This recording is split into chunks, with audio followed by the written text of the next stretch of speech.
Hello friends, welcome to Riya beauty tips. இன்றைக்கி நம்ம சேனலில் இதை பற்றி பார்க்க போகிறோம் அப்படின்னா, சப்பாத்தி எப்படி உப்பலாக செய்கிறது, அது வந்து மாவு பிசையும் போது என்னென்ன இன்க்ரீடியன்ஸ்லாம் சேர்க்கலாம் அப்படின்றத தான் பார்க்க போகிறோம். ஸோ ரொம்ப ஈஸியான டிப்பு தான். எனக்கு சப்பாத்தி ரொம்பவே பிடிக்கும். பட் வந்து உப்பலாலாம் நான் இதுவரை சாப்பிட்டதே கிடையாது. நார்மலாக சப்பாத்தி மேக் பண்ணி அந்த மாதிரி தான் சாப்பிட்ருக்கேன். பட் வந்து இந்த ஆட்லலாம் பார்க்கும்போது உப்பலாக இருக்கும்போது எனக்கு ரொம்ப பிடிக்கும். ரொம்ப நாள் கழித்து இந்த ஆசையை நான் வந்து இப்போ தான் வந்து நிறைவேற்ற போகிறேன். ஸோ வந்து அது எப்படி பண்ணுறது அப்படின்னு நான் வந்து சில ஈஸியான டிப்ஸ் எல்லாம் பார்த்தேன். ஸோ அதை தான் உங்கள் கூட ஷேர் பண்ண போகிறேன். ஸோ உங்களுக்கு என்ன மாதிரி சப்பாத்தி வந்து உப்பலாக சாப்பிட தான் பிடிக்கும் அப்படின்னா கண்டிப்பாக இந்த வீடியோ ஃபுல்லாக பாருங்கள். ரொம்ப ஈஸியான டிப்ஸ் தான். சரி வாங்க இப்போ வீடியோக்குள்ளே போகலாம்.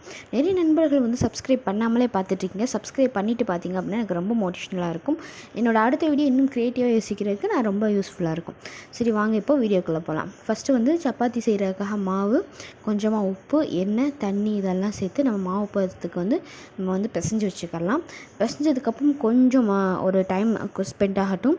அதுக்கப்புறம் நம்ம என்ன சேர்க்க போகிறோம் அப்படின்னா, ஒரு ஸ்பூன் அளவு, ஒரு ஸ்பூன் கிடையாது, ஒரு 1/4 டீஸ்பூன் அளவு சுகர்.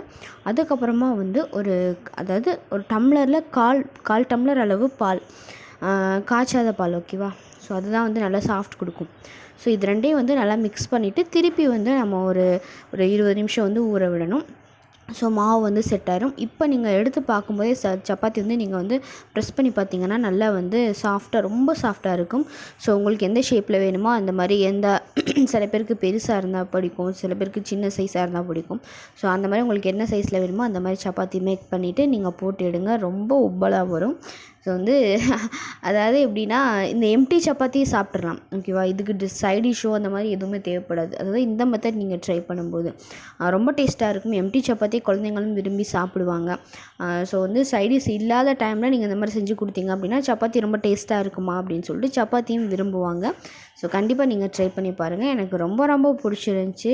நிறைய நண்பர்கள் கேட்டிருந்தீங்க, இந்த மாதிரி நீங்கள் பிக்சர்ஸாக போடுறீங்க, நீங்கள் வந்து கேமராவில் ஷூட் பண்ணி போடலாம்ல அப்படின்னு சொல்லிட்டு நம்ம சப்ஸ்கிரைபருமே வந்து கேட்டிருந்தாங்க. ஏன் என்னால் அப்படி டைம் ஸ்பெண்ட் பண்ண முடியல அப்படின்னா வந்து நான் ஒர்க் போயிட்டுருக்கேன்.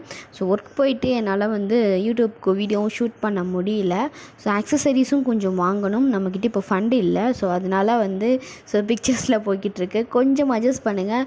நம்ம சேனலில் வந்து ஃபண்டு வரவுமே வந்து நம்ம சேனலோட ஆக்சசரிஸ் எல்லாம் வாங்கிடலாம். ஸோ அதுக்கப்புறம் நீங்கள் ஆசைப்படுற மாதிரி எல்லாமே வந்து வீடியோஸ் தான் போட போகிறேன்.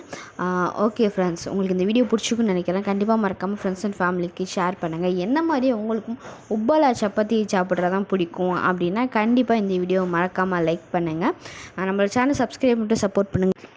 நிறைய டிப்ஸ் அண்ட் ட்ரிக்ஸ் எல்லாம் வந்து ஷேர் பண்ணியிருக்கோம். ஸோ வீடு க்ளீன் பண்ணும்போது என்னென்ன ஹேக்ஸ் எல்லாம் யூஸ் பண்ணலாம் அப்படின்னு சொல்லிட்டு அதையுமே மறக்காமல் செக் பண்ணி பாருங்கள். உங்களுக்கு ரொம்ப யூஸ்ஃபுல்லாக இருக்கும். தேங்க்யூ ஸோ மச் ஃபார் வாட்சிங்.